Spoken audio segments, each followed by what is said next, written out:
Hi everyone!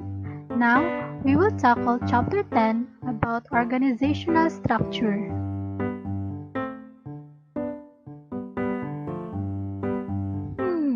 What is organizational structure?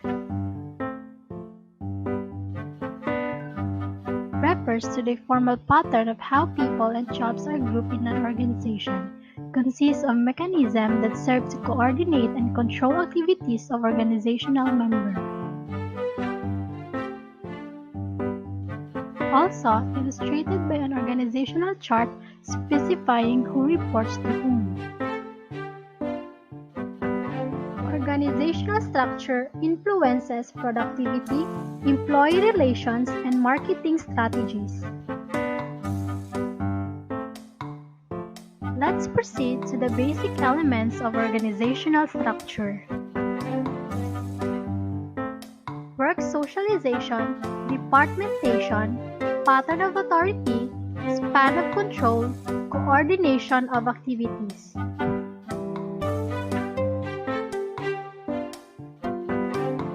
First, let's discuss work specialization, which refers to the degree to which tasks in the organization are subdivided into separate jobs.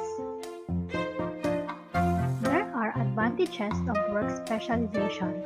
Total productivity tends to multiply. Simplified tasks can be learned in a short time and be completed quickly. It makes it possible for people to choose or be assigned to positions they enjoy and for which they are well suited. Here's the example of company with work specialization.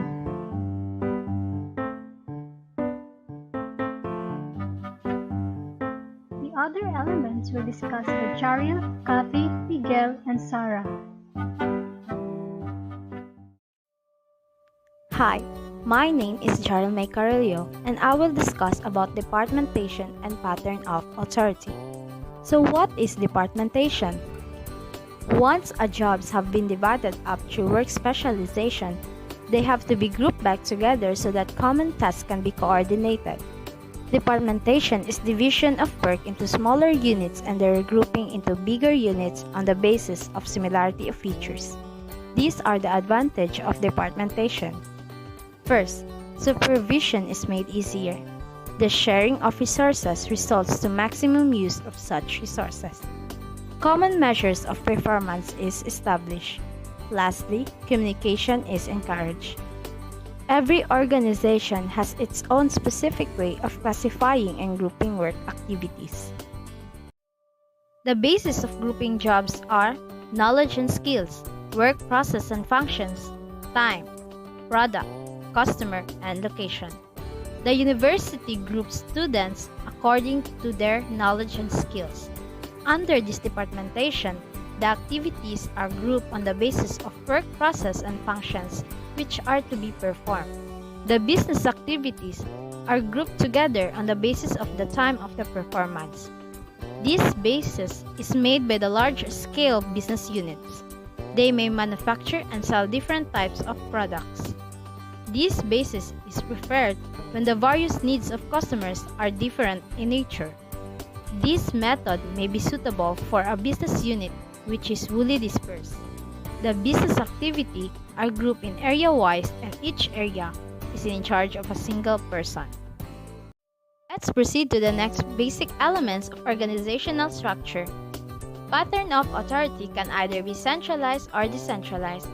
Centralized when decision-making is concentrated in the hands of higher-level managers and suited for stable environments. Decentralized when decision-making authority is granted to middle and lower management positions and suited for complex environments. Advantages of decentralized authority. Red tapes and bottlenecks are reduced. Managers can cope with situations as they come. Managers are highly motivated by the challenge. Managers are provided with opportunity for training. Disadvantages of decentralized authority. Coordinating overall activities is more difficult. There is a great chance of effort duplicated between departments. Home office experts may be overlooked or disregarded. The organization may not be able to produce competent managers at all levels. Hi, my name is Cathy Jay Calambro. My topics are span of control, coordination, and simple structure.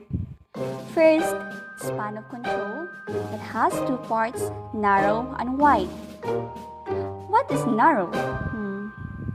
Narrow, it is a structure with few subordinates reporting to a supervisor.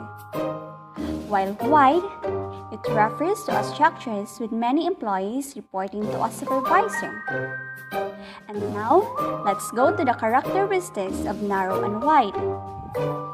In terms of relationship between manager and subordinates, it is closer in narrow, while in wide it is little. In terms of level of delegation, in narrow it is less, while in wide it is high. In terms of controlling activities, in narrow it is more tight, while in wide it is lighter. And lastly, in terms of rewarding behavior, in narrow there is more time, while in wide there is less time. In narrow, the tasks performed by subordinates contain frequent and hard-to-solve problems.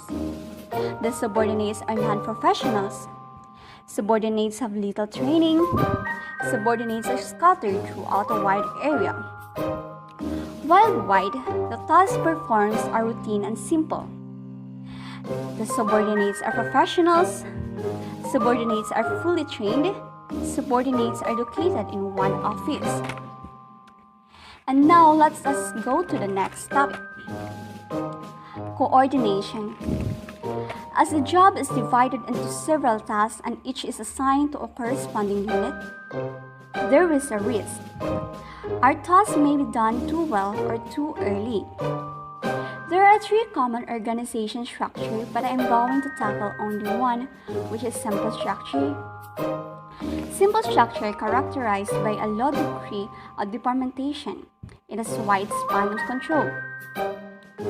The authority is centralized in a single person and little formalization. Coordination through direct supervision. It is more appropriate for small businesses. And manager is also the owner. The advantages of simple structure. It is simple. Decision can be made fast. It is flexible.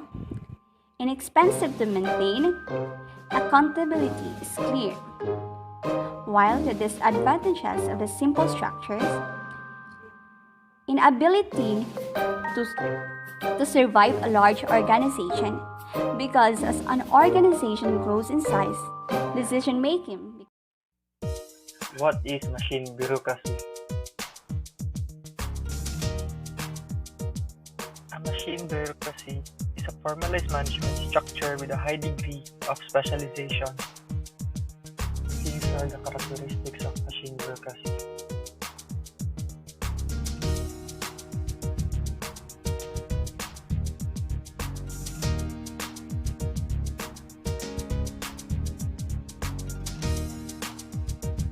What is professional bureaucracy?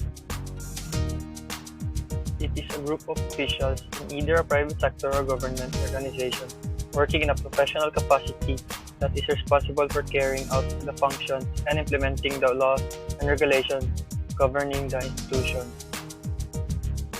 These are the advantages and disadvantages of professional bureaucracy.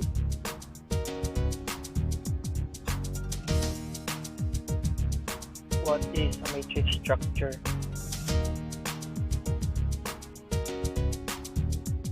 A matrix organizational structure is a company structure in which the reporting are set up as a grid or matrix rather than in the traditional hierarchy. Matrix structure are founding organizations that require response to rapid changes in two or more environments, face uncertainties that generate high information processing requirements, must deal with financial and human resource constraints, want to take advantage of new opportunities, and solve special problems. Here is an example of matrix organizational structure chart.